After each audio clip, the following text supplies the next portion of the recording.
जय हिंद फ्रेंड्स। मैं सौरभ झा आपका स्वागत करता हूं आपके अपने परिवार बीएसए टुके क्लासेस पे।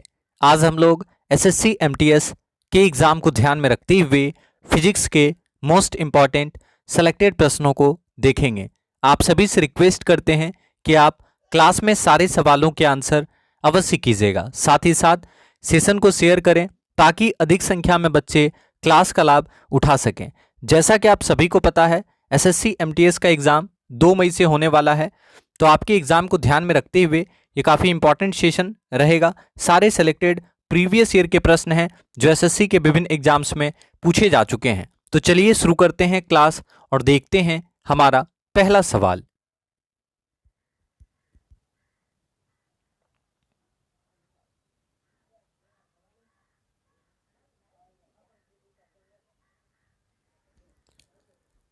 कृत्रिम उपग्रह के जरिए संचार के लिए किन तरंगों का प्रयोग किया जाता है?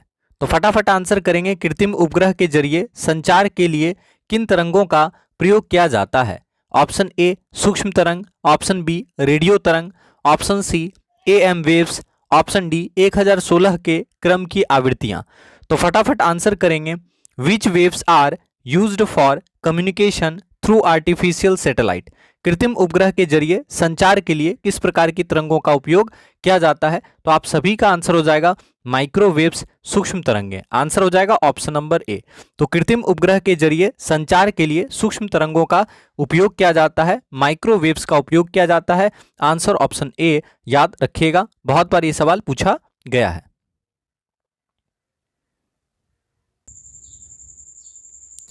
सूर्य में ऊर्जा का निरंतर सृजन किस कारण से होता रहता है? आंसर करेंगे। सूर्य में ऊर्जा का निरंतर सृजन किस कारण से होता रहता है? ऑप्शन ए नाभिकीय संलयन, ऑप्शन बी नाभिकीय विखंडन, ऑप्शन सी विघटनाभिक्ता, ऑप्शन डी कृत्रिम विघटनाभिक्ता। आसान सा क्वेश्चन है। आप जानते हैं सूर्य में ऊर्जा का निरंतर सृजन जो है नाभिकीय संलयन के कारण होता है। सूर्य में निरंतर ऊर्जा का निर्माण नाभिकीय संलयन के कारण होता है। आंसर ऑप्शन नंबर ए।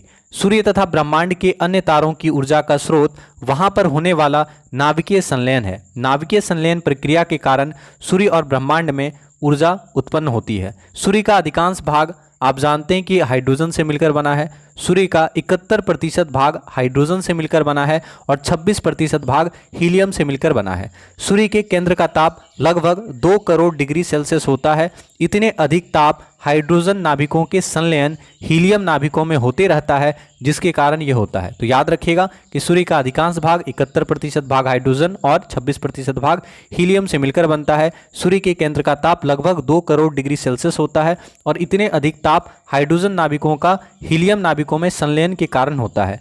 और आप जानते हैं नाभिकीय संलयन क्या होता है? तो जब 2 या 2 से अधिक हल्के नाभिक संयुक्त होकर एक भारी नाभिक का निर्माण करते हैं तो इस अभिक्रिया को नाभिकीय संलयन कहा जाता है। तो याद रखेंगे, जब 2 हल्के नाभिक मिलकर एक भारी नाभिक का निर्माण करते हैं तो इस अभिक्रिया को नाभिकीय संलयन कहा जाता है। ठीक है, इंपॉर्टेंट है, याद रखेंगे। तो आपका सही आंसर हो जाएगा सूर्य में ऊर्जा का निरंतर सृजन नाभिकीय संलयन की प्रक्रिया के कारण होता है। गामा किरणों से क्या हो सकता है? Option A gene mutation, option B छींकना, ऑप्शन सी जलन, ऑप्शन डी ज्वर।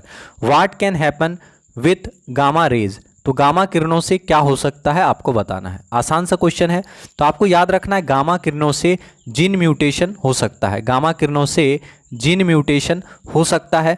गामा किरणें विद्युत चुंबकीय तरंग होती है। गामा किरण विद्युत चुंबकीय तरंग होती है, यह भी आपको याद रखना है। तो पहला यहाँ पे सवाल क्या बना कि गामा किरणों से क्या हो सकता है? जीन म्यूटेशन यानी जीन परिवर्तन हो सकता है।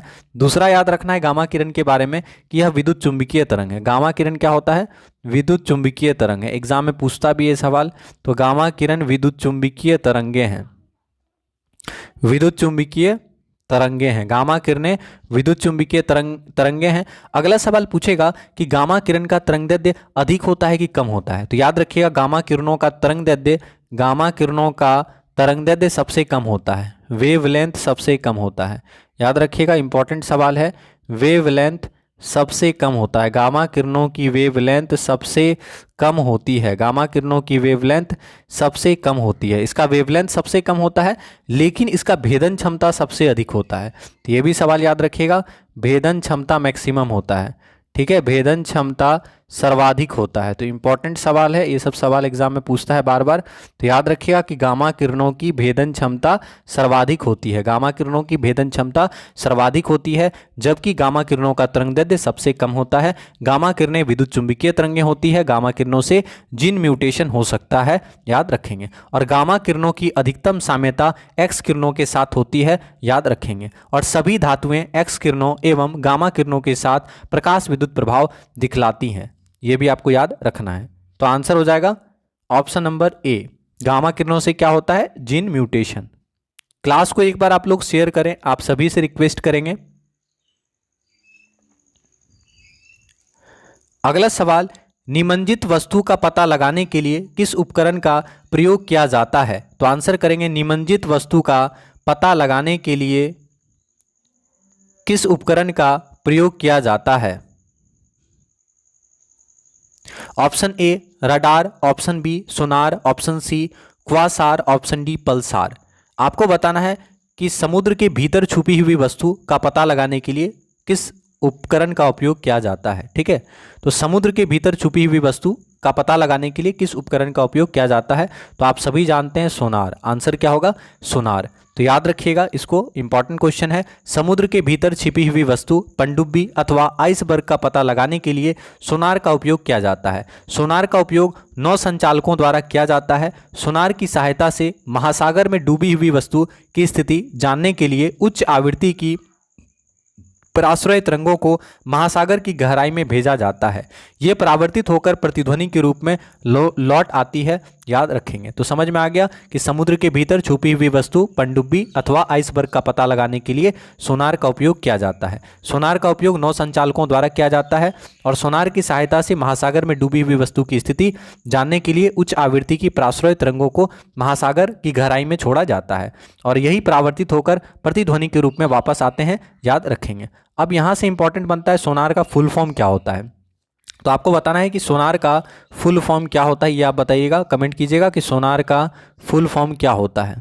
ठीक है, तो आप जानते हैं सोनार का फुल फॉर्म होता है साउंड, आप भी कमेंट करते रहिए क्या होगा, sound navigation, sound navigation, sound navigation and ragging.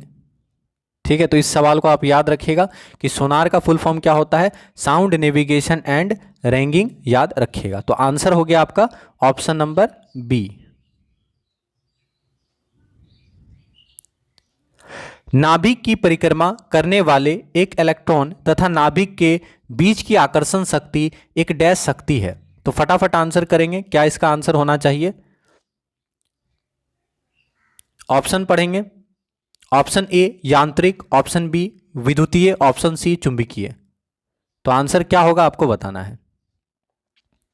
नाभिक की परिक्रमा करने वाले एक इलेक्ट्रॉन तथा नाभिक के बीच की आकर्षण शक्ति किस प्रकार की शक्ति है, आपको बताना है। तो सही आंसर क्या होगा, विद्युतीय शक्ति है। ऑप्शन नंबर बी हो जाएगा, विद्युतीय शक्ति या इलेक्ट्रिकल शक्ति। ठीक है, तो इलेक्ट्रॉन सभी संभव त्रिज्या के वृत्ताकार कक्षाओं में नाभिक के चारों ओर घूमते हैं। आप जानते हैं इलेक्ट्रॉन जो होता है वो नाभिक के चारों ओर वृत्ताकार कक्षा में घूमता है ना। तो इलेक्ट्रॉन वृत्ताकार कक्षाओं में नाभिक के चारों ओर घूमते हैं। नाभिक के चारों ओर इलेक्ट्रॉनों के वृत्ताकार गति के लिए आवश्यक अभिकेंद्रीय बल इलेक्ट्रॉनों और नाभिकों के बीच के आकर्षण से उत्पन्न विद्युतीय बल द्वारा प्रदान किए जाते हैं। तो आपका आंसर हो जाएगा ऑप्शन नंबर बी। समझ में आया? तो याद रखिएगा कि नाभिक के चारों ओर इलेक्ट्रॉनों के वृत्ताकार गति के लिए आवश्यक अभिकेंद्रीय बल इलेक्ट्रॉनों और नाभिकों के बीच आकर्षण से उत्पन्न विद्युतीय बल द्वारा प्रदान किया जाता है। तो आंसर हो जाएगा ऑप्शन नंबर बी, इलेक्ट्रिकल शक्ति। हाइड्रोजन स्पेक्ट्रम की व्याख्या सबसे पहले किसने की थी? तो फटाफट आंसर करेंगे कि हाइड्रोजन स्पेक्ट्रम की व्याख्या सबसे पहले किसने की थी। Option A Dalton, option B Edwin Schrodinger, option C Niels Bohr, option D Rutherford. तो फटाफट आंसर करेंगे। हाइड्रोजन स्पेक्ट्रम की व्याख्या सबसे पहले नील्स बोर के द्वारा किया गया था। याद रखेंगे, हाइड्रोजन स्पेक्ट्रम की व्याख्या सबसे पहले नील्स बोर ने की थी। हाइड्रोजन स्पेक्ट्रम की व्याख्या सबसे पहले नील्स बोर ने की थी। Answer option C. विद्युत उत्पादन के लिए प्रयुक्त नाभिकीय रिएक्टर आधारित है। आंसर करेंगे, इंपॉर्टेंट सवाल है।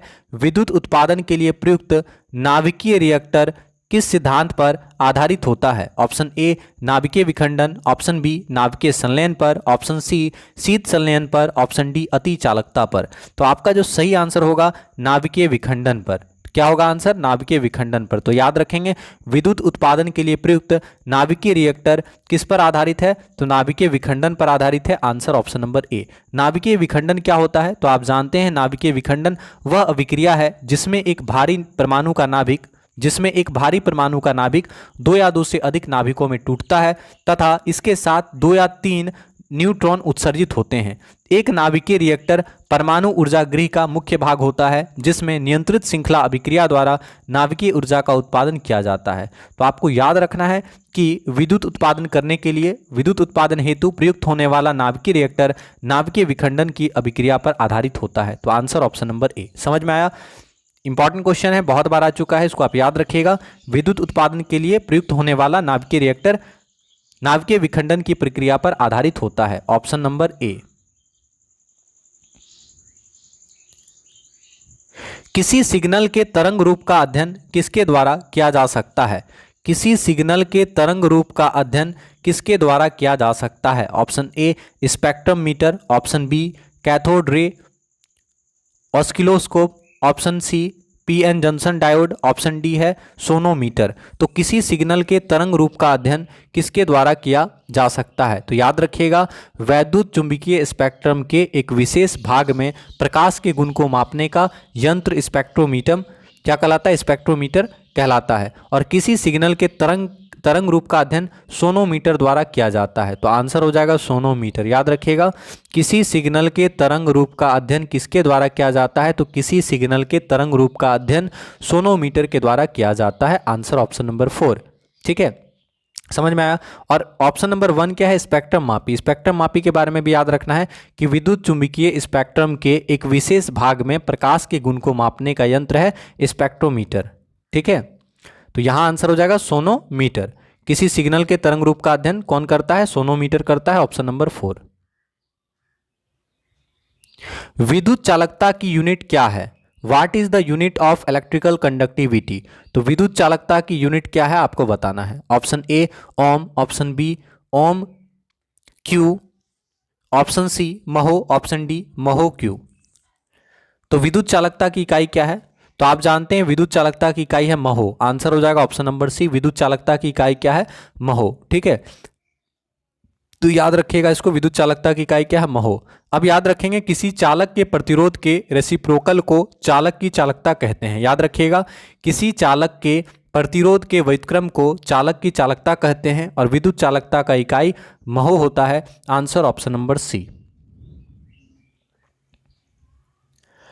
परमाणु बम के विस्फोट में भारी मात्रा में ऊर्जा किसके कारण निकलती है? तो फटाफट आंसर करेंगे। परमाणु बम के विस्फोट में भारी मात्रा में ऊर्जा किसके कारण निकलती है? ऑप्शन ए द्रव्य का ऊर्जा में परिवर्तन, ऑप्शन बी रासायनिक ऊर्जा का ताप ऊर्जा में परिवर्तन, ऑप्शन सी यांत्रिक ऊर्जा का नाभिकीय ऊर्जा में परिवर्तन, ऑप्शन डी न्यूट्रॉन का प्रोटॉन में परिवर्तन। इंपॉर्टेंट सवाल है। परमाणु बम के विस्फोट में, परमाणु बम का जब विस्फोट होता है तो भारी मात्रा में ऊर्जा रिलीज होता है, तो इसका कारण क्या है आपको बताना है।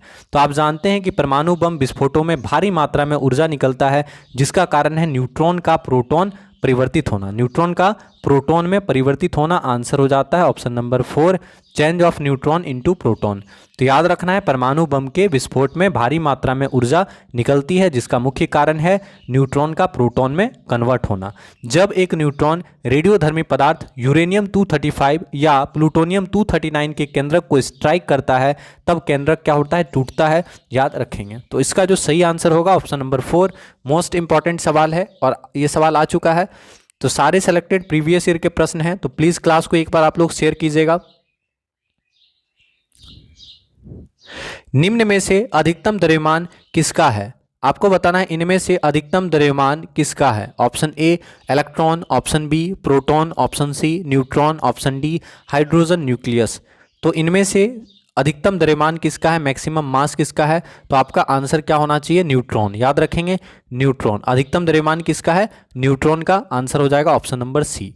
प्रोटॉन का द्रव्यमान कितना होता है, अगर आपसे पूछे प्रोटॉन का द्रव्यमान कितना होता है, आप बताएंगे प्रोटॉन का द्रव्यमान कितना होता है। तो याद रखिएगा प्रोटॉन का द्रव्यमान होता है 1.67 इंटू 10⁻⁻27 kg। कितना होता है प्रोटॉन का द्रव्यमान, तो याद रखना है 1.67 इंटू 10⁻⁻27 kg। दिख रहा है आपको, फिर से बता रहे हैं, नोट कीजिएगा। प्रोटॉन का द्रव्यमान 1.67 इंटू 10⁻⁻27 kg होता है, ठीक है। और एक इलेक्ट्रॉन का द्रव्यमान प्रोटॉन के द्रव्यमान का 1/1836 होता है। याद रखिएगा एक इलेक्ट्रॉन का द्रव्यमान प्रोटॉन के द्रव्यमान का 1/1836 होता है। न्यूट्रॉन का द्रव्यमान प्रोटॉन की अपेक्षा थोड़ा अधिक होता है। याद रखिएगा न्यूट्रॉन का द्रव्यमान प्रोटॉन की अपेक्षा थोड़ा अधिक होता है, ठीक है। और हाइड्रोजन नाभिक का द्रव्यमान कितना होता है, हाइड्रोजन नाभिक का द्रव्यमान होता है 1.7 इंटू 10⁻⁻27 kg। क्या होता है, हाइड्रोजन नाभिक का द्रव्यमान होता है 1.7 इंटू 10⁻⁻27 kg। याद रखेंगे, ठीक है। तो यहाँ पे समझ में आ गया कि किसका द्रव्यमान सबसे अधिक होगा। तो आपको याद रखना है इन तीनों में सबसे अधिक द्रव्यमान किसका होता है, न्यूट्रॉन का होता है, ठीक है। अधिकतम द्रव्यमान किसका होगा, न्यूट्रॉन का। आंसर हो जाएगा ऑप्शन नंबर सी, ठीक है।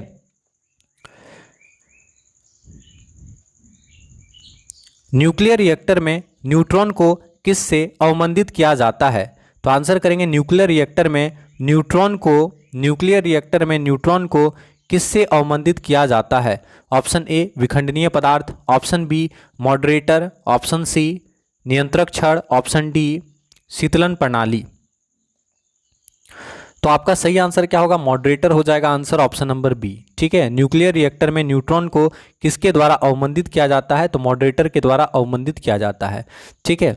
याद रखना है आंसर हो जाएगा ऑप्शन नंबर बी, ठीक है।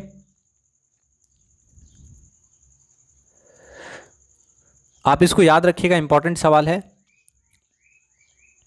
तो परमाणु श्रृंखला अभिक्रिया को नियंत्रित करने के लिए मॉडरेटर का प्रयोग किया जाता है जो न्यूट्रॉन की गति को कम कर देता है, ठीक है। तो याद रखिएगा विखंडन परमाणु को गतिज ऊर्जा के साथ 2 या 2 से अधिक छोटे नाभिकों में विभाजित करता है और गामा विकिरण और मुक्त न्यूट्रॉन को भी छोड़ता है। इस परमाणु श्रृंखला अभिक्रिया को नियंत्रित करने के लिए मॉडरेटर का उपयोग किया जाता है जो न्यूट्रॉन की गति को धीमा करता है। तो न्यूक्लियर रिएक्टर में न्यूट्रॉन को अवमंदित करता है मॉडरेटर के रूप में भारी जल का उपयोग होता है, याद रखिएगा। तो आंसर हो जाएगा ऑप्शन नंबर बी। खगोल भौतिकी में बाह्य अंतरिक्ष में परिकल्पित होल को जहां से तारे और ऊर्जा निकलती है क्या कहलाता है, तो आंसर करेंगे इस सवाल का। Option A black hole, option B ozone hole, option C asteroid belt, option D white hole. तो सही आंसर क्या होगा, व्हाइट होल हो जाएगा ऑप्शन नंबर 4। याद रखेंगे आंसर क्या होगा, व्हाइट होल ऑप्शन 4। तो खगोल भौतिकी में बाह्य अंतरिक्ष में परिकल्पित होल को जहां से सारे तारे और ऊर्जा निकलते हैं उसको क्या कहा जाता है, व्हाइट होल कहा जाता है। आंसर हो जाएगा ऑप्शन 4। तो याद रखिएगा बाह्य अंतरिक्ष में व्हाइट होल एक काल्पनिक छिद्र होता है। बाह्य अंतरिक्ष में व्हाइट होल एक काल्पनिक छिद्र होता है जिनमें से ऊर्जा, तारे और अन्य खगोलीय पदार्थ उभरते हैं या विस्फोटित होते हैं। यह एक सैद्धांतिक खगोलीय वस्तु है जिसमें ब्लैक होल से पदार्थ का संचलन होता है। तो याद रखिएगा बाह्य अंतरिक्ष में परिकल्पित होल को जहां से तारे और ऊर्जा निकलती है क्या कहा जाता है, तो व्हाइट होल कहा जाता है। आंसर ऑप्शन नंबर 4 याद रखेंगे। तो सेशन को फटाफट एक बार शेयर कीजिएगा। सुपर कंडक्टर ऐसे पदार्थ होते हैं जो विद्युत करंट के प्रवाह को न्यूनतम रोधित देते हैं। ऑप्शन बी जो निम्न तापमान पर विद्युत का चालन करते हैं, ऑप्शन सी जो उच्च तापमान पर विद्युत का चालन करते हैं, ऑप्शन डी जो विद्युत करंट के प्रवाह को उच्च रोधिता देते हैं। तो सुपर कंडक्टर किसे कहा जाता है आपको बताना है। तो आप जानते हैं कि सुपर कंडक्टर या अतिचालक ऐसे पदार्थ होते हैं जो विद्युत को चालित करते हैं या बिना किसी प्रतिरोध के इलेक्ट्रॉनों को एक अणु से दूसरे अणु में वहन करते हैं। जब यह उस तापमान पर पहुंचता है जहां यह अतिचालक पदार्थ बन जाता है तो ऐसे पदार्थों से आवाज, ऊष्मा या ऊर्जा का कोई और रूप उत्सर्जित नहीं होता है। तो सुपर कंडक्टर ऐसे पदार्थ होते हैं जो विद्युत करंट के प्रवाह को न्यूनतम रोधित देते हैं। तो आंसर हो जाएगा option number A, which offer minimum resistance to the flow of electric current. तो आंसर हो जाएगा आपका ऑप्शन नंबर ए। ठीक है, super conductor are such substances which offer minimum resistance to the flow of electric current. Answer option number ए।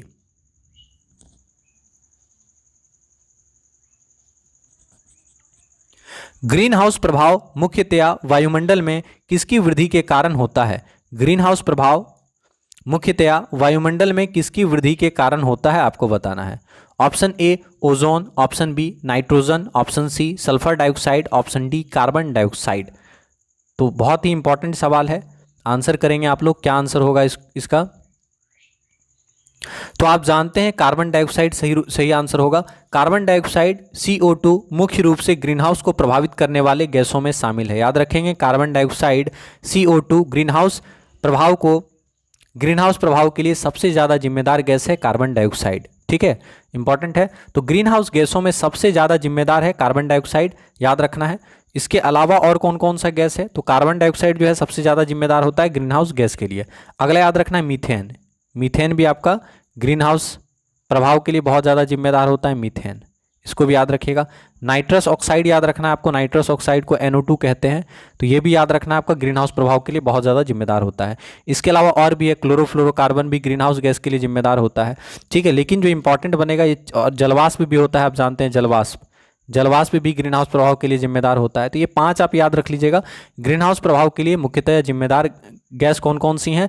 तो carbon dioxide हो गया, methane हो गया, नाइट्रस ऑक्साइड हो गया, क्लोरोफ्लोरोकार्बन हो गया और जलवाष्प हो गया, याद रखिएगा। ठीक है, इंपॉर्टेंट है।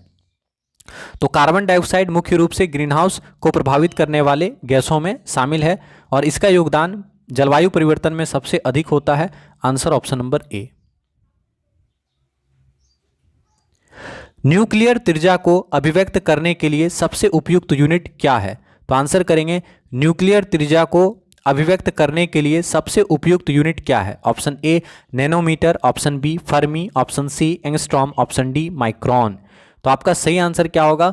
एंगस्ट्रॉम। ऑप्शन नंबर सी हो जाएगा एंगस्ट्रॉम। न्यूक्लियर त्रिज्या को अभिव्यक्त करने के लिए यानी न्यूक्लियर त्रिज्या को दर्शाने के लिए किस यूनिट का उपयोग करते हैं? तो एंगस्ट्रॉम का उपयोग करते हैं। आंसर हो जाएगा ऑप्शन सी। तो याद रखिएगा, परमाणविक परिधि परमाणु के आकार का मापक है। परमाणविक परिधि परमाणु के आकार का मापक है। इसे एक साथ आबंध बनाने वाले दो समान परमाणुओं के नाभिक की एक आधे दूरी के रूप में परिभाषित किया जाता है। ठीक है, एंगस्ट्रॉम परमाणविक परिधि की माप के लिए प्रयोग की जाने वाली सर्वाधिक सामान्य इकाई है। याद रखिएगा, न्यूक्लियर त्रिज्या को व्यक्त करने के लिए सबसे ज़्यादा उपयोग किया जाने वाला यूनिट कौन सा है? तो एंगस्ट्रॉम। न्यूक्लियर त्रिज्या को अभिव्यक्त करने वाला यूनिट क्या है? एंगस्ट्रॉम है, याद रखिएगा। और एक एंगस्ट्रॉम का मान कितना होता है? एक एंगस्ट्रॉम का मान कितना होता है? तो आपको बताना है 10⁻⁻10 मीटर। एक एंगस्ट्रॉम का मान कितना होता है? 10⁻⁻10 मीटर। ठीक है, और एंगस्ट्रॉम जो है परमाणविक त्रिज्या का यूनिट है, परमाणविक त्रिज्या को दर्शाता है। आ गया समझ में? आंसर याद रखिएगा। और ये भी याद रखना है 1 एंगस्ट्रॉम का मान 10⁻⁻10 मीटर। रेडियो एक्टिव सामग्री से उत्सर्जित बीटा किरणें क्या है? रेडियो एक्टिव सामग्री से उत्सर्जित बीटा किरणें क्या है? ऑप्शन ए केंद्रक, न्यूक्लियस के चारों ओर घूमने वाले इलेक्ट्रॉन, ऑप्शन बी केंद्रक द्वारा उत्सर्जित आवेशित कण, ऑप्शन सी उदासीन कण, ऑप्शन डी विद्युत चुंबकीय विकिरण। तो आपको पता होगा बीटा किरण बीटा क्षय की प्रक्रिया में परमाणु केंद्रक जैसे पोटेशियम 40 केंद्रक के रेडियो एक्टिव अपक्षय में उत्सर्जित होने वाली एक अधिक ऊर्जावान, अधिक गतिमान इलेक्ट्रॉन या पॉजिट्रॉन है। बीटा क्षय के दो रूप होते हैं, बीटा माइनस और बीटा प्लस। ठीक है, ये आप पढ़े ही होंगे। तो बीटा विकिरण परमाणु के केंद्रक से उत्सर्जित होते हुए इलेक्ट्रॉन या पॉजिट्रॉन का रूप धारण करती है। तो यहाँ जो आपका सही आंसर हो जाएगा, रेडियो एक्टिव सामग्री से उत्सर्जित बीटा किरणें क्या है? तो आपको याद रखना है केंद्रक द्वारा उत्सर्जित आवेशित कण, charged particles emitted by the nucleus. Answer हो जाएगा ऑप्शन बी। ठीक है, तो रेडियो एक्टिव सामग्री से उत्सर्जित बीटा किरणें केंद्रक द्वारा उत्सर्जित आवेशित कण है, ऑप्शन बी। क्लास को फटाफट एक बार आप लोग शेयर करें। पारसेक किसकी मापन का इकाई है? Whose measurement unit is parsec. Most important सवाल, पारसेक किसको मापता है ये आपको बताना है। ठीक है, तो आंसर करेंगे ऑप्शन ए तारों की सघनता, ऑप्शन बी खगोलीय दूरी, ऑप्शन सी खगोलीय पिंडों की चमक, ऑप्शन डी विशालकाय तारों का कक्षीय वेग। तो बहुत ही इंपॉर्टेंट सवाल है और आप जानते ही हैं कि पारसेक दूरी की एक इकाई है। पारसेक जो है खगोलीय दूरी का इकाई है, याद रखना है। पारसेक खगोलीय दूरी की इकाई है जिसका प्रयोग खगोल विज्ञान के अंतर्गत हमारे सौरमंडल से बाहर की वस्तुओं की विशाल दूरियों को मापने के लिए किया जाता है।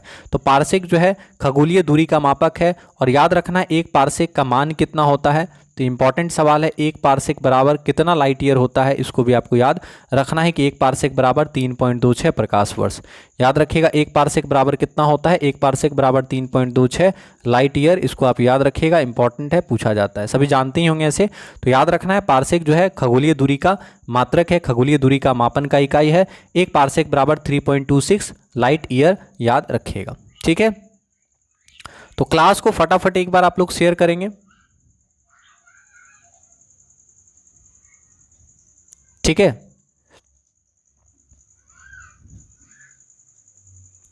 अर्धचालक में उपयुक्त विशुद्धियों को मिलाने की प्रक्रिया को क्या कहा जाता है। तो आंसर करेंगे अर्धचालक में उपयुक्त विशुद्धियों को मिलाने की प्रक्रिया को क्या कहा जाता है। ऑप्शन ए स्नेहत, ऑप्शन बी मिश्रण, ऑप्शन सी रूपक रूपन, ऑप्शन डी तनुकरण। तो आपका आंसर क्या होगा, स्नेहत, ऑप्शन नंबर ए। याद रखिएगा अर्धचालक उत्पादन में डोपिंग अपने विद्युत गुणधर्मों के अनुकूल उद्देश्य के लिए अशुद्धियों को अत्यधिक शुद्ध तात्विक अर्धचालक में प्रविष्ट कराने से संबंधित है। अशुद्धियां अर्धचालक के प्रकार और गुणधर्मों पर निर्भर करती है क्योंकि इन्हें अपने अभीष्ट उद्देश्य के लिए आवश्यकता होती है। तो अर्धचालकों में उपयुक्त विशुद्धियों को मिलाने की प्रक्रिया को क्या कहा जाता है, डोपिंग कहा जाता है।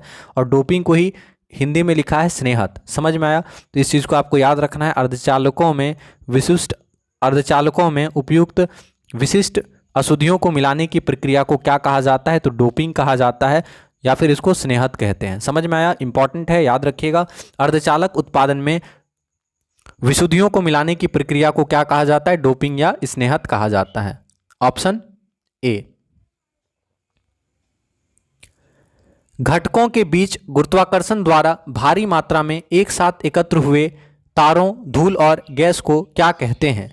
इंपॉर्टेंट सवाल, घटकों के बीच गुरुत्वाकर्षण द्वारा भारी मात्रा में एक साथ एकत्र हुए तारों, धूल और गैस को क्या कहते हैं। ऑप्शन ए गुच्छा, ऑप्शन बी वायुमंडल, ऑप्शन सी मंदाकिनी या आकाशगंगा, ऑप्शन डी सौर परिवार।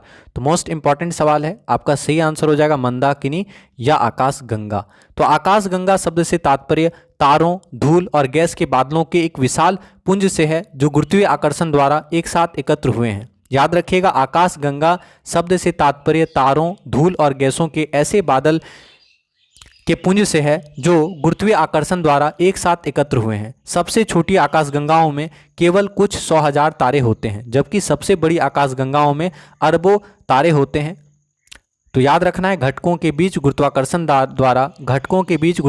द्वारा भारी मात्रा में एक साथ एकत्र हुए तारों, धूल और गैस को मंदाकिनी या आकाशगंगा के नाम से जाना जाता है। Answer option number C. Important सवाल है, बहुत बार आया है, तो आपको डायरेक्टली इसका याद रखना है, जैसे क्वेश्चन में लिखा है, याद रखिएगा, इंपॉर्टेंट है। तारे चमकते हैं किंतु यह नहीं चमकते क्योंकि। ऑप्शन ए वे स्थिर प्रबलता का प्रकाश उत्सर्जित करते हैं, ऑप्शन बी उनकी पृथ्वी से दूरी समय के साथ परिवर्तित नहीं होती है, ऑप्शन सी वे पृथ्वी से अत्यधिक दूरी पर हैं और परिणाम स्वरूप प्रकाश की प्रबलता में कमी हो जाती है, ऑप्शन डी वे पृथ्वी के करीब हैं इसलिए उनसे अधिक प्रकाश मिलता है और प्रबलता में यदि छोटे परिवर्तन होते भी हैं तो वे नज़र नहीं आते हैं। तो बहुत अच्छा सवाल है।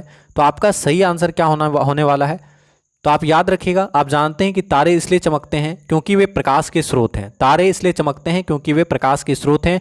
वायुमंडल में से गुजरने पर प्रकाश की छोटी किरणें वायु में जो कण होता है उससे टकरा जाते हैं और उससे टकराने के कारण लगातार स्थानांतरित होते हैं। अधिक निकट वाले ग्रह आसमान में छोटे डिस्क के रूप में दिखाई देते हैं। उनका आभासी आकार सामान्यतया हवाई गर्त की तुलना में काफ़ी बड़ा होता है जो उनके प्रकाश को विकृत कर देता है। इस प्रकार टिमटिमाहट का प्रभाव नगण्य होता है। निकट होने के कारण ग्रह प्रकाश के एक ओर से दूसरी ओर स्थानांतरित होने के साथ साथ डिस्क के रूप में दिखाई देते हैं। तो पूछा है तारे चमकते हैं,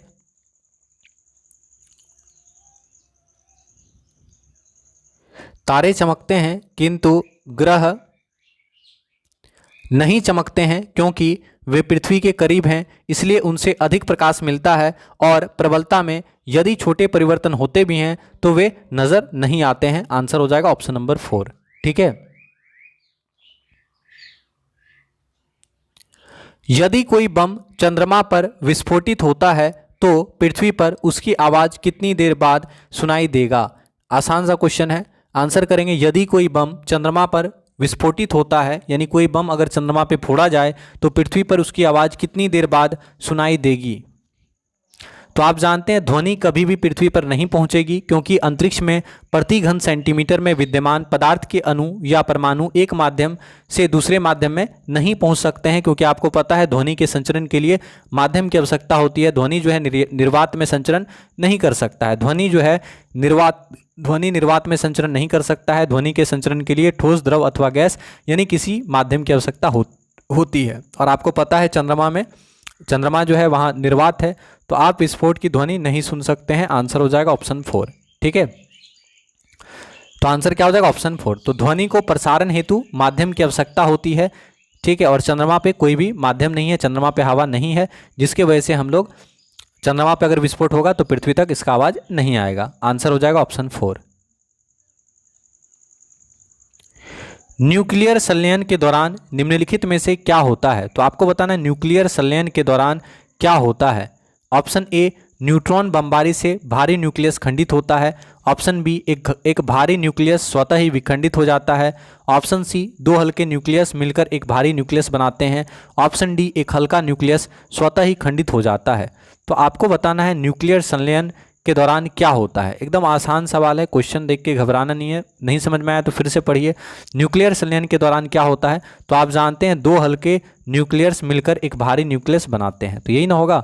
नाभिकीय संलयन अभिक्रिया में क्या होता है? दो हल्का नाभिक मिलकर एक भारी नाभिक का निर्माण करता है, तो आंसर हो जाएगा ऑप्शन नंबर सी। ठीक है, तो परमाणु संलयन दो हल्के केंद्रकों से एक भारी केंद्रक का निर्माण करने की प्रक्रिया है, याद रखेंगे।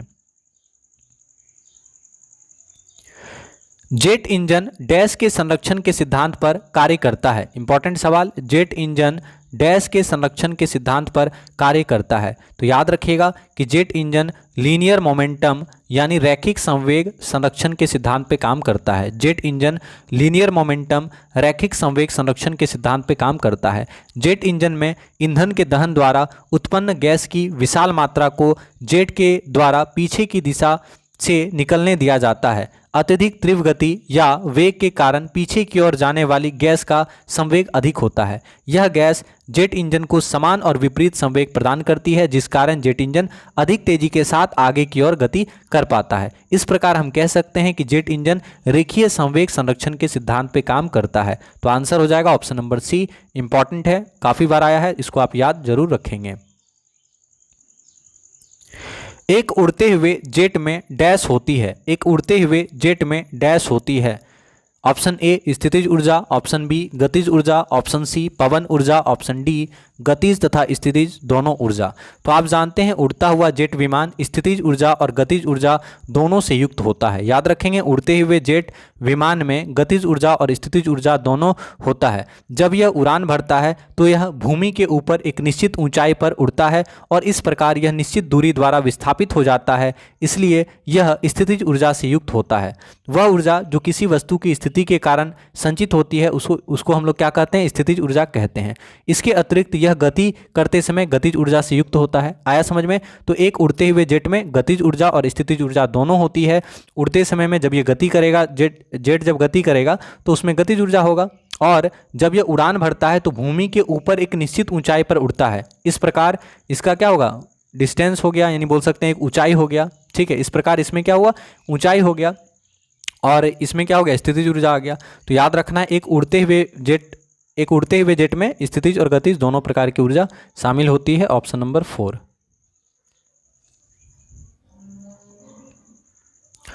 एक अनुप्रस्थ तरंग में एक शिखा तथा एक अनुगामी गर्त के बीच की दूरी क्या कहलाता है? इंपॉर्टेंट क्वेश्चन है, आपको आंसर करना है।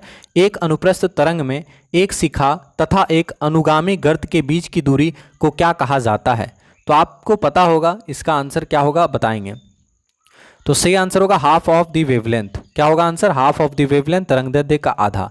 तरंगदैर्ध्य को दो क्रमिक शिखरों या द्रोणियों के मध्य की दूरी के रूप में परिभाषित किया जाता है। आप जानते हैं कि तरंगदैर्ध्य को दो क्रमिक शिखरों या द्रोणियों के मध्य की दूरी के रूप में परिभाषित किया जाता है।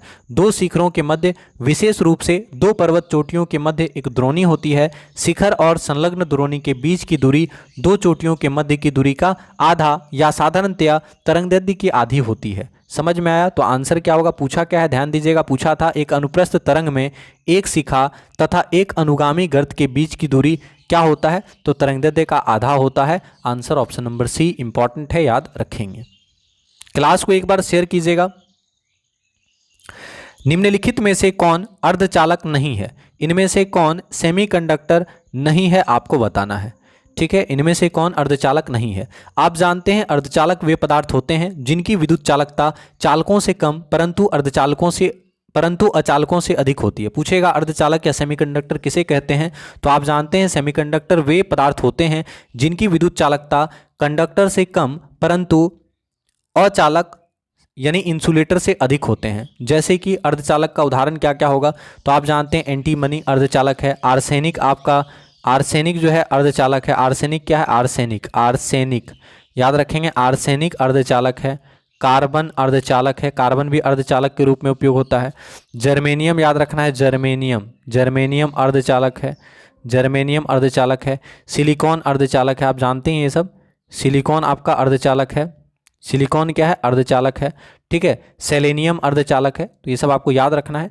ठीक है, तो यहाँ पे पूछा है अर्धचालक नहीं है, तो आप जानते हैं सिलिकॉन अर्धचालक है, सेलेनियम अर्धचालक है, जर्मेनियम अर्धचालक है। लेकिन पूछा है नहीं है, तो कौन सा नहीं है?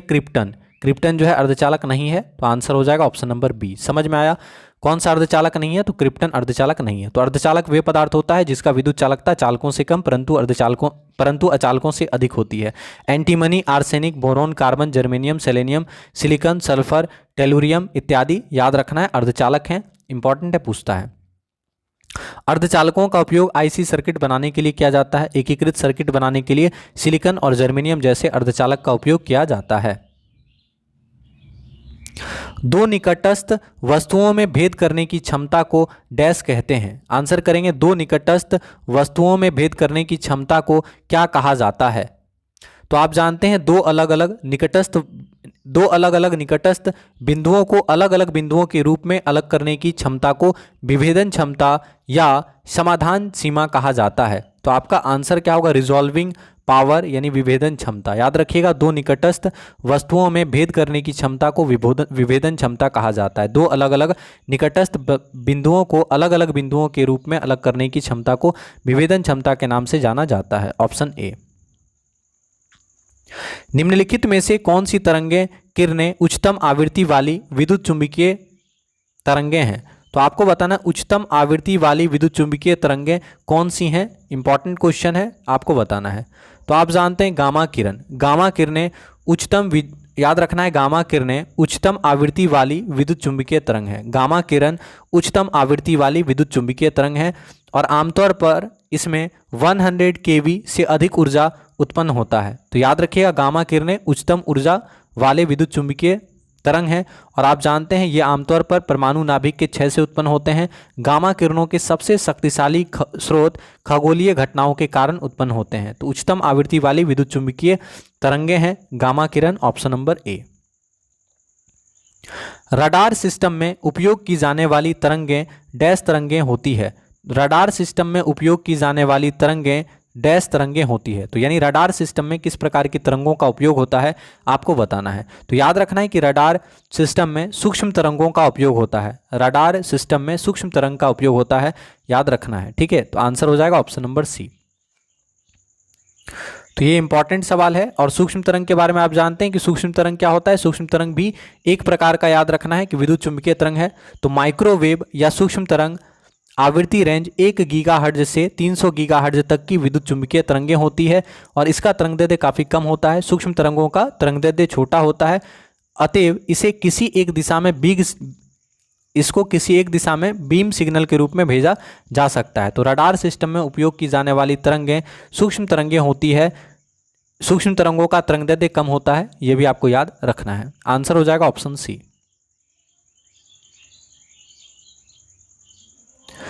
अगला सवाल, कृत्रिम उपग्रह के जरिए संचार के लिए किन तरंगों का प्रयोग किया जाता है? तो फटाफट आंसर करें इस सवाल का आप लोग, बहुत इंपॉर्टेंट सवाल है।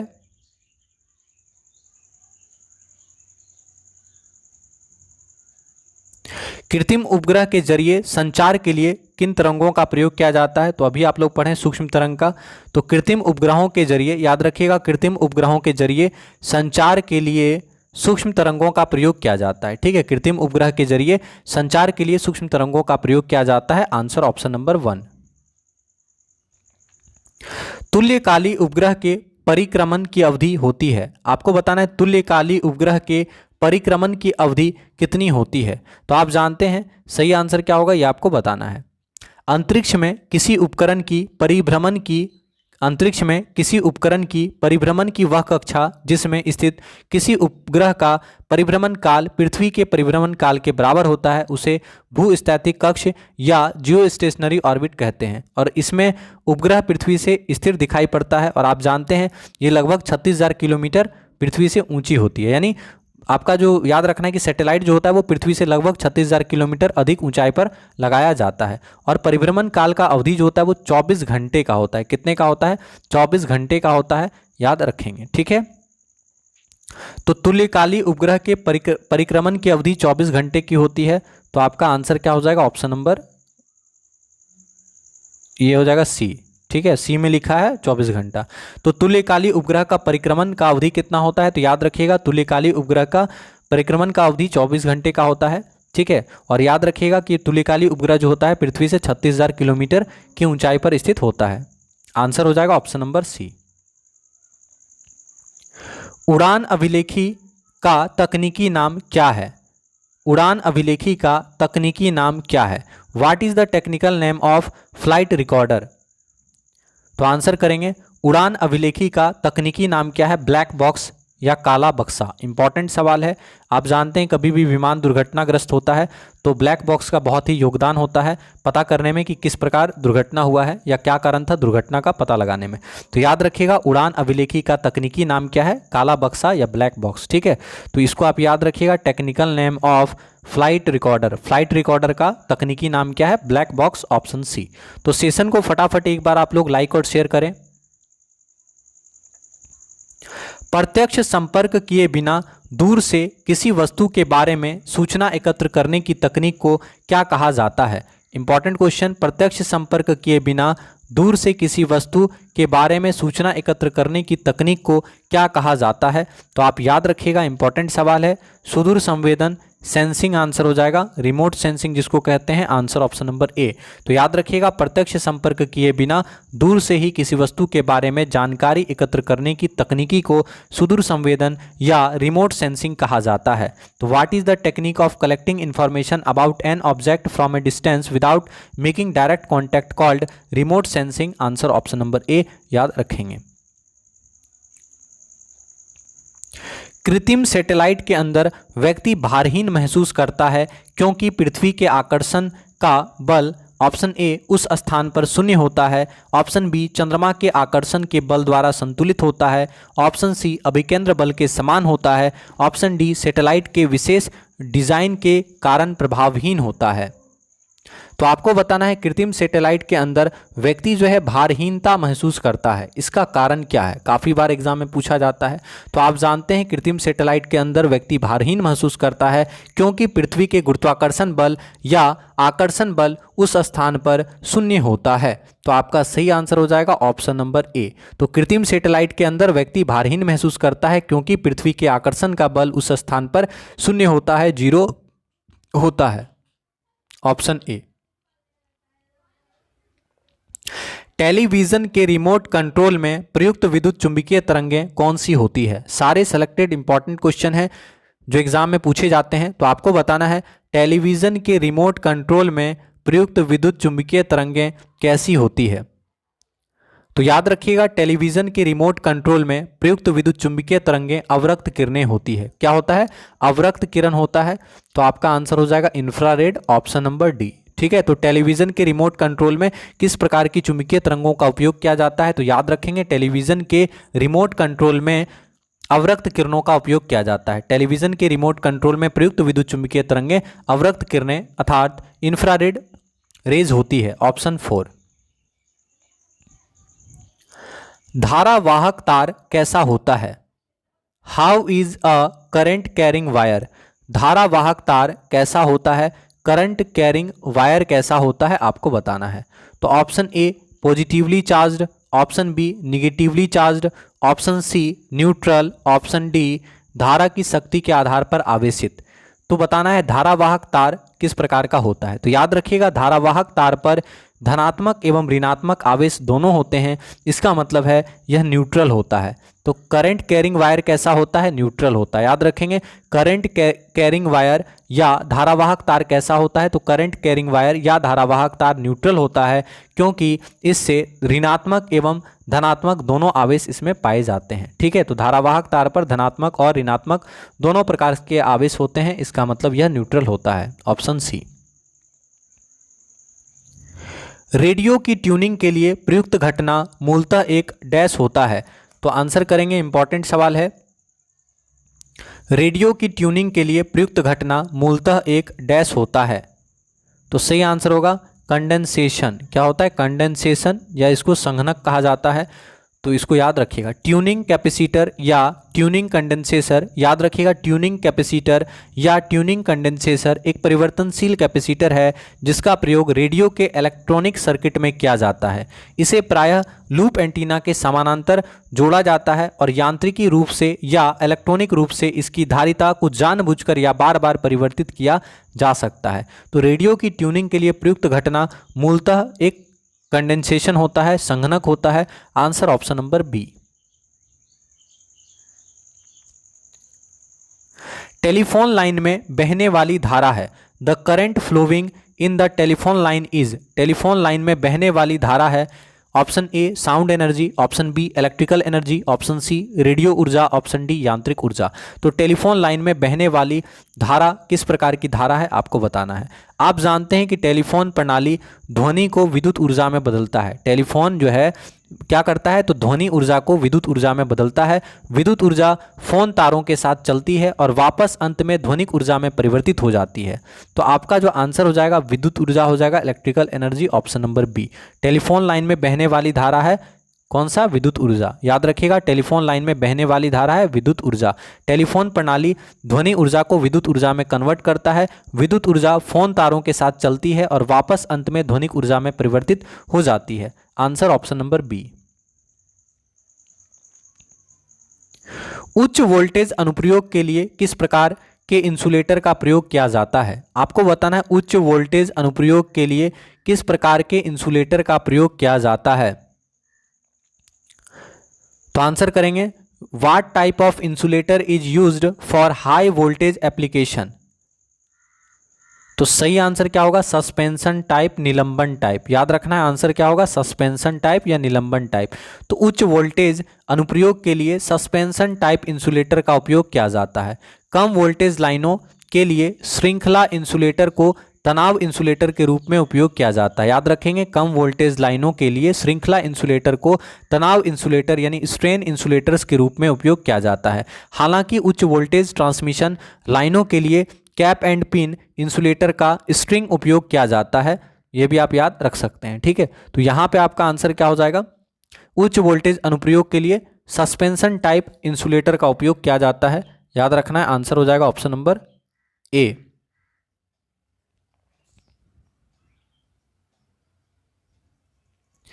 कृत्रिम उपग्रहों में संचार के लिए डैश का प्रयोग किया जाता है। मोस्ट इंपॉर्टेंट सवाल, कृत्रिम उपग्रहों में संचार के लिए किस प्रकार की तरंगों का उपयोग किया जाता है आपको बताना है।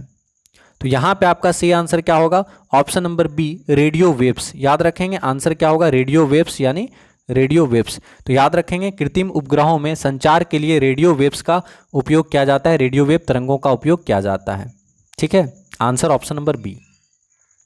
माइक्रोवेव और रेडियो वेव याद रखिएगा माइक्रोवेव और रेडियो वेव तरंगों का इस्तेमाल उपग्रहों के साथ संवाद करने के लिए किया जाता है। माइक्रोवेव और रेडियो वेव तरंगों का इस्तेमाल उपग्रहों के साथ संवाद करने यानी कम्युनिकेशन करने के लिए किया जाता है। माइक्रोवेव सीधे वायुमंडल के माध्यम से पार होते हैं और दूर जियोस्टेशनरी उपग्रहों के साथ संचार करने के लिए उपयुक्त होते हैं, याद रखेंगे। जबकि रेडियो तरंगें कम कक्ष में उपग्रहों के साथ संचार करने के लिए उपयुक्त होती है। तो आपको याद क्या रखना है, कृत्रिम उपग्रहों में कम्युनिकेशन के लिए किस प्रकार के वेव्स का उपयोग किया जाता है। तो कृत्रिम उपग्रहों में कम्युनिकेशन के लिए माइक्रोवेव और रेडियो वेव का उपयोग किया जाता है। तो आपका जो आंसर होगा ऑप्शन नंबर बी याद रखेंगे। क्लास को फटाफट एक बार शेयर कीजिएगा। किसी आवेशित वस्तु से आवेश को पृथ्वी में भेजने की प्रक्रिया को क्या कहते हैं। इंपॉर्टेंट सवाल, किसी आवेशित वस्तु से आवेश को पृथ्वी में भेजने की प्रक्रिया को क्या कहा जाता है। तो आप जानते हैं क्या कहा जाता है, भूसंपर्कन कहा जाता है, यानी अर्थिंग कहा जाता है, अर्थिंग कहा जाता है ना। तो आंसर हो जाएगा ऑप्शन नंबर बी। तो याद रखिएगा भूसंपर्कन या अर्थिंग चार्ज की गई वस्तु से पृथ्वी को स्थानांतरित करने की प्रक्रिया है। भूसंपर्कन चार्ज की गई वस्तु से पृथ्वी को स्थानांतरित करने की प्रक्रिया है। यह एक विद्युत परिपथ का संदर्भ बिंदु है जिसमें से वोल्टेज को मापा जाता है। तो याद रखिएगा किसी आवेशित वस्तु से आवेश को पृथ्वी के अंदर भेजने की प्रक्रिया को अर्थिंग कहा जाता है, ऑप्शन नंबर 2। भूकंप को दर्ज करने वाला उपकरण है। Earthquake recording device is. भूकंप को मापने वाला उपकरण है, option A argograph, option B idiograph, option C thermograph, option D seismograph. तो सभी जानते हैं भूकंप को दर्ज करने वाला उपकरण है सिस्मोग्राफ। भूकंप को दर्ज करने वाला उपकरण सिस्मोग्राफ कहलाता है, आंसर ऑप्शन डी। तो क्लास को फटाफट शेयर कीजिएगा। चुंबक रक्षकों का प्रयोग चुंबक को किससे बचाने के लिए किया जाता है। आंसर करेंगे चुंबक रक्षकों का प्रयोग चुंबक को किससे बचाने के लिए किया जाता है। तो याद रखिएगा किसी चुंबक को खुला छोड़ देने पर उनमें अपना चुंबकत्व खो देने की प्रवृत्ति आ जाती है। आप जानते हैं किसी चुंबक को अगर खुला छोड़ दिया जाए तो उनमें चुंबकत्व खो जाने की प्रवृत्ति होती है। इसे स्वतः विचुंबकन कहते हैं। स्वतः विचुंबकन से बचने के लिए चुंबकों को चुंबक रक्षकों में रखा जाता है। तो आपका जो आंसर हो जाएगा ऑप्शन नंबर सी हो जाएगा, स्वतः विचुंबकन यानी सेल्फ डीमैग्नेटाइजेशन। तो चुंबक रक्षकों का प्रयोग यानी magnet protectors are used to protect magnets from what. तो magnet protectors are used to protect magnets from self demagnetization, answer हो जाएगा ऑप्शन सी। समझ में आया। तो याद रखिएगा इस सवाल को कि किसी चुंबक को खुला छोड़ देने पर वह अपने आप अपना चुंबकत्व को खो देता है और इसी घटना को हम लोग स्वतः विचुंबकन या सेल्फ डीमैग्नेटाइजेशन कहते हैं। तो इस घटना से बचने के लिए यानी स्वतः विचुंबकन से बचने के लिए, सेल्फ डीमैग्नेटाइजेशन से बचने के लिए चुंबकों को मैग्नेटिक कीपर्स में या मैग्नेटिक प्रोटेक्टर्स में रखा जाता है। तो आंसर हो जाएगा ऑप्शन नंबर सी। क्लास को फटाफट एक बार आप लोग शेयर करें, आप सभी से हम्बल रिक्वेस्ट करेंगे।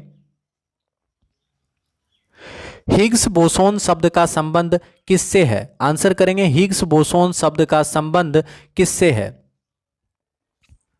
तो आप जानते हैं हिग्स बोसोन शब्द का संबंध गॉड पार्टिकल से है, आंसर हो जाएगा option number C. Higgs boson शब्द का संबंध किससे है, तो गॉड पार्टिकल से है, याद रखिएगा ये इंपॉर्टेंट क्वेश्चन है, पूछता है। तो हिग्स बोसोन कण भौतिकी के मानक मॉडल का एक प्रारंभिक कण है। हिग्स बोसोन कण भौतिकी के मानक मॉडल का एक प्रारंभिक कण है। वैज्ञानिक समुदाय इसे गॉड पार्टिकल के रूप में जानते हैं। तो याद रखना है हिग्स बोसोन कण जो है गॉड पार्टिकल से संबंधित है, इंपॉर्टेंट है, पूछता है, ठीक है।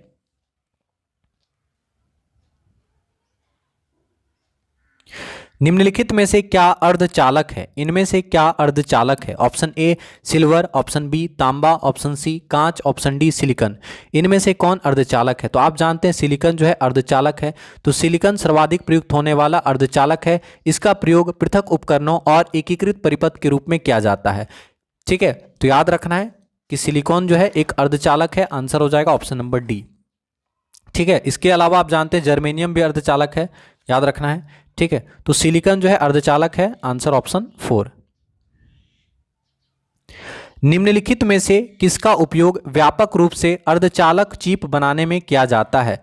यानी पूछ रहा है which of the following is widely used in making semiconductor chips, अर्धचालक चिप बनाने में किसका उपयोग किया जाता है। बहुत आसान सवाल है।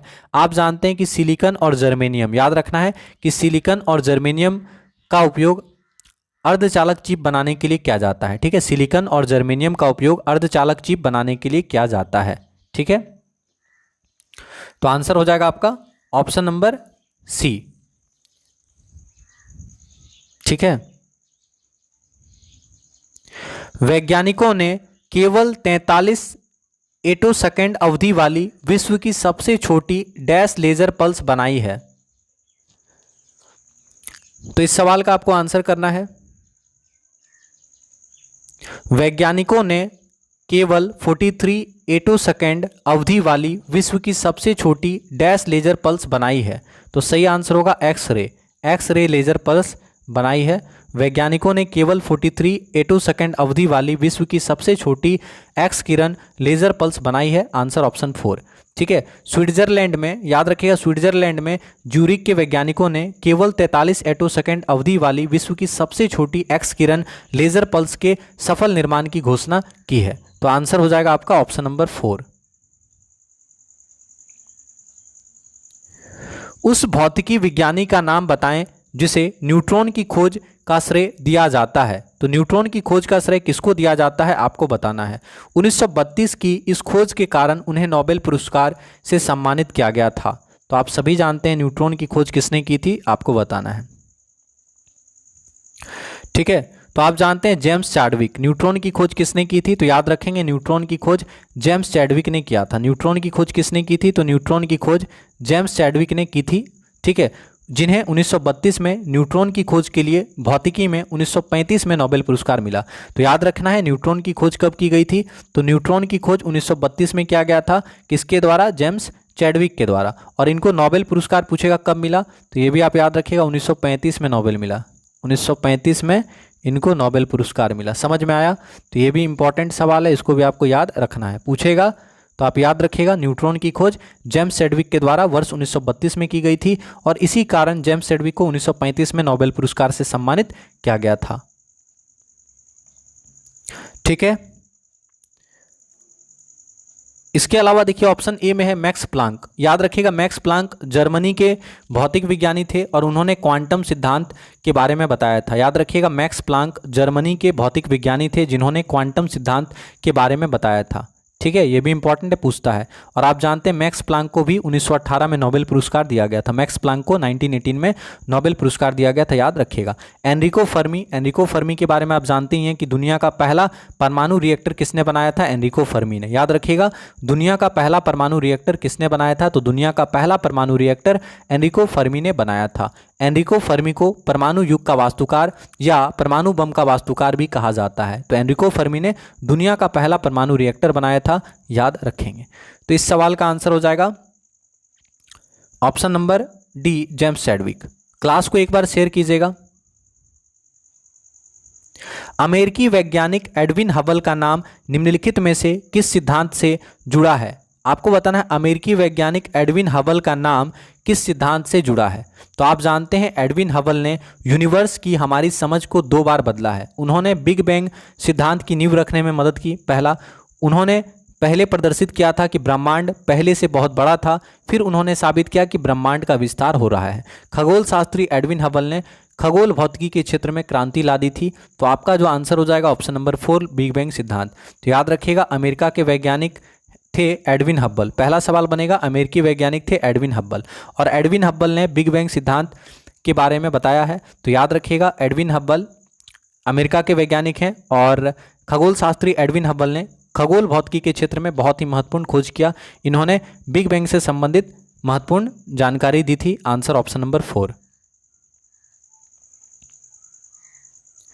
भौतिकी और खगोल विज्ञान में उस परिघटना का नाम क्या है जिसमें एक चुंबकीय क्षेत्र में प्रकाश स्रोत को रखने पर कुछ भिन्न आवृत्ति के 2 या अधिक घटकों में वर्णक्रमीय रेखा का विभाजन सम्मिलित है। तो फटाफट आंसर करेंगे। भौतिकी और खगोल विज्ञान में उस परिघटना का नाम क्या है जिसमें एक चुंबकीय क्षेत्र में प्रकाश स्रोत को रखने पर कुछ भिन्न आवृत्ति के 2 या अधिक घटकों में वर्णक्रमीय रेखा विभाजन सम्मिलित है। तो आपका सही आंसर क्या होना चाहिए आपको बताना है। तो फटाफट आंसर करेंगे। और जो बच्चे क्लास में लाइक नहीं किए हैं, क्लास को शेयर नहीं किए हैं, आप सभी से रिक्वेस्ट करेंगे आप लोग थोड़ा सा मनोबल बढ़ाएं, क्लास को शेयर करें और क्लास में रेगुलर रहें। कोई भी डाउट होगा तो आप लोग कमेंट किया करें। इस सवाल का आंसर क्या हो जाएगा? Option number C, Zeeman effect. याद रखेंगे क्या होगा आंसर? Zeeman effect. तो भौतिकी और खगोल विज्ञान में उस परिघटना का नाम क्या है जिसमें एक चुंबकीय क्षेत्र में प्रकाश स्रोत को रखने पर कुछ भिन्न आवृत्ति के दो या अधिक घटकों में वर्णक्रमीय रेखा का विभाजन होता है? उसे क्या कहा जाता है? जीमेन प्रभाव कहा जाता है। ठीक है, तो जीमेन प्रभाव का नाम डच भौतिक विज्ञानी पीटर जीमेन के नाम पर रखा गया है। याद रखेंगे, जीमेन प्रभाव का नाम डच भौतिक विज्ञानी पीटर जीमेन के नाम पर रखा गया है। यह एक स्थिर चुंबकीय क्षेत्र की उपस्थिति में वर्णक्रमीय रेखा को कई घटकों में विभाजित करने का प्रभाव है। यह स्टार्क प्रभाव के अनुरूप है जो एक विद्युत क्षेत्र की उपस्थिति में वर्णक्रमीय रेखा को कई घटकों में विभाजित करता है। और जीमेन प्रभाव, ये जो जीमेन प्रभाव है या जीमेन प्रभाव है, तो याद रखना है जीमेन प्रभाव परमाणु चुंबकीय अनुनाद, स्पेक्ट्रोस्कोपी, इलेक्ट्रॉन स्पिन अनुनादी स्पेक्ट्रोस्कोपी, ठीक है, इन सब में इसका उपयोग होता है, याद रखिएगा। तो जीमेन प्रभाव समझ में आ गया? तो याद रखिएगा, जीमेन प्रभाव परमाणु चुंबकीय अनुनादी स्पेक्ट्रोमापी, इलेक्ट्रॉन स्पिन अनुनाद स्पेक्ट्रोमापी, चुंबकीय अनुनाद इमेजिंग और मोस बॉयर स्पेक्ट्रोस्कोपी जैसे अनुप्रयोगों में बहुत ही ज़्यादा उपयोगी होता है। तो याद रखना है, भौतिकी और खगोल विज्ञान में उस परिघटना का नाम जीमेन प्रभाव है जिसमें एक चुंबकीय क्षेत्र में प्रकाश स्रोत को रखने पर कुछ भिन्न आवृत्ति के दो या अधिक घटक वर्णक्रमीय रेखा का विभाजन होता है। Answer option number C. तो क्लास को फटाफट एक बार आप लोग शेयर कीजिएगा।